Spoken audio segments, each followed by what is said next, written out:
अध्याय 3। चुनाव और धर्मी ठहराया जाना। नया नियम हमें परमेश्वर के द्वारा उसके संतानों का चुना जाना और उनका धर्मी ठहराया जाना, ये दो महिमा युक्त सच्चाइयां सिखाता है।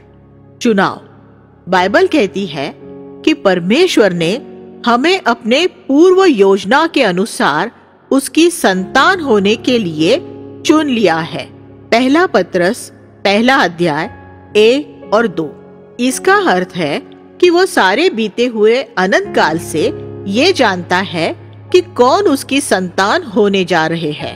बाइबल हमें ये भी बताती है कि परमेश्वर ने हमें सृष्टि की नींव डाले जाने के पहले से मसीह यीशु में चुन लिया है। इफिसियों 1:4।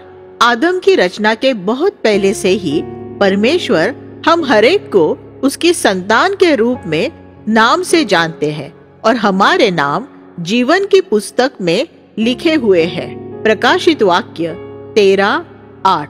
ये वो सच्चाइयां हैं जो हमें विशाल सुरक्षा देती है। बाइबल कहती है कि जिस परमेश्वर की नींव पर हम खड़े हैं उस पर दोहरी मोहर है। परमेश्वर की ओर वाली बाजू में लिखा है कि परमेश्वर उन्हें जानता है जो उसके है। मनुष्य की ओर वाली बाजू में लिखा है कि जो कोई प्रभु का नाम लेता है वो अधर्म से बचा रहे। 2 तीमुथियुस 2 अध्याय 19 वचन। परमेश्वर उसकी संतान को पृथ्वी की नींव डाले जाने के पहले से जानता है, परंतु हम जब सचमुच मन फिराते और उसकी ओर मुड़ते हैं तभी ये जानते हैं कि हम उसकी संतान हैं। हमारी सीमित बुद्धि ये समझ नहीं पाती है कि परमेश्वर उसके संतानों को कैसे चुनता है और मनुष्य को उसे चुनने या न चुनने की स्वतंत्रता देता है। ये मानो 2 समांतर रेखाएं हैं जो हमारी समझ से मिलती नहीं, परंतु समांतर रेखाओं की गणित रूपी परिभाषा ये है कि वो अनंत में मिलती है, परमेश्वर की असीमित बुद्धि से। अनंत किसी ने कहा है, जबकि अब जीवन के पथ पर चलते जा रहे हैं, एक दिन आपको एक खुला हुआ द्वार मिलता है जिस पर ये वचन लिखे हुए हैं, जो कोई मन फिराता है तथा मसीह पर विश्वास करता है वो इसमें प्रवेश करे और अनंत जीवन प्राप्त करे।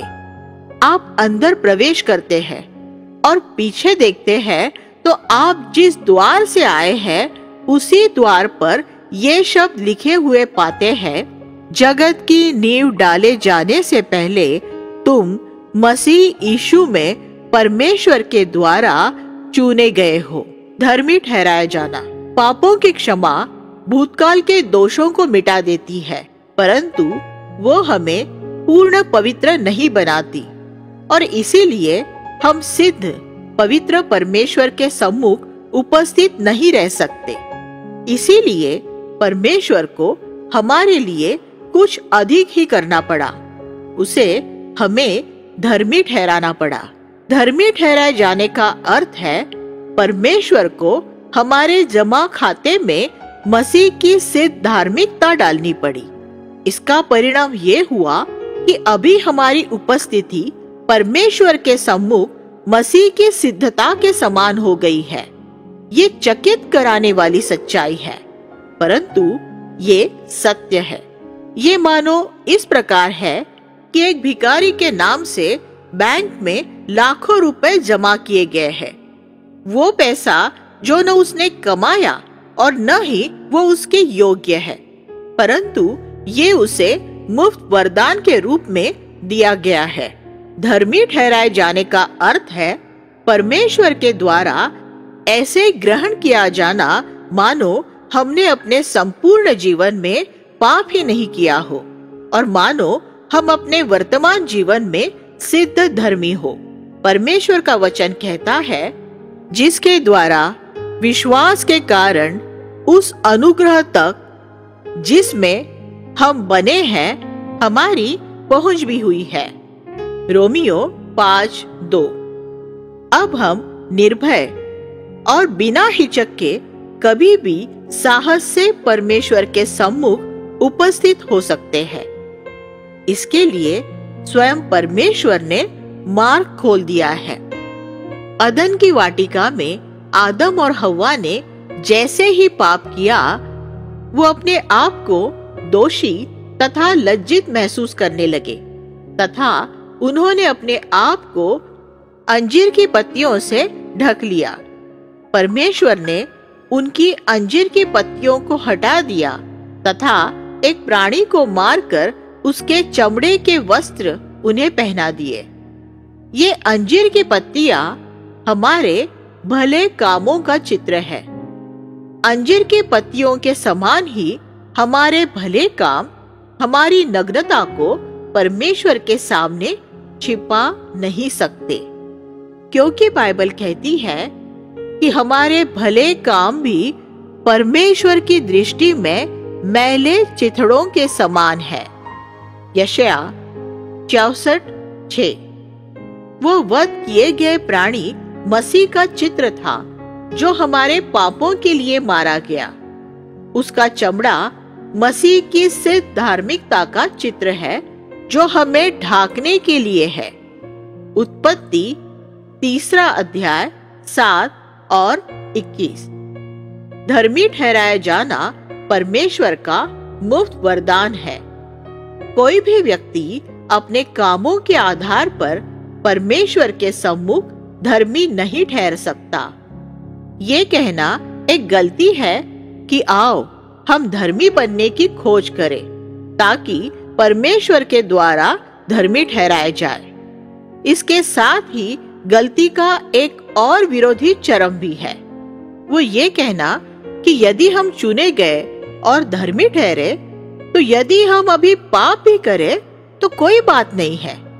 वो पाप को हल्का जानते हैं क्योंकि वो सोचते हैं कि परमेश्वर ने उन्हें चुना और धर्मी ठहराया है। वो यहाँ इस बात का प्रमाण देते हैं कि वो बिल्कुल परमेश्वर के चुने हुओं में है ही नहीं। तुलना करें रोमियो 4:5 से याकूब 2:24 की। एक बार हमें निश्चय हो जाए कि हम चुने हुए तथा धर्मी ठहरे हैं तो शैतान के दोषारोपण हमारे ऊपर से अपना प्रभाव खो देंगे, क्योंकि यदि परमेश्वर हमारी ओर है तो हमारा विरोधी कौन हो सकता है। रोमियो 8:31। हम कभी भी अपने जीवन की आवश्यकता में ये महसूस न करें कि हम परमेश्वर के द्वारा दंडित या ठुकराए हुए हैं। परमेश्वर के चुने हुओं पर दोष कौन लगाएगा? परमेश्वर वो है जो उनको धर्मी ठहराने वाला है। रोमियो 8:33। हालेलुया! ये है सुसमाचार का शुभ संदेश। तब ये आश्चर्य की बात नहीं होगी कि शैतान ने बहुत से विश्वासियों को ये जानने से परे रखा है कि परमेश्वर ने उन्हें चुना है तथा धर्मी भी ठहराया है।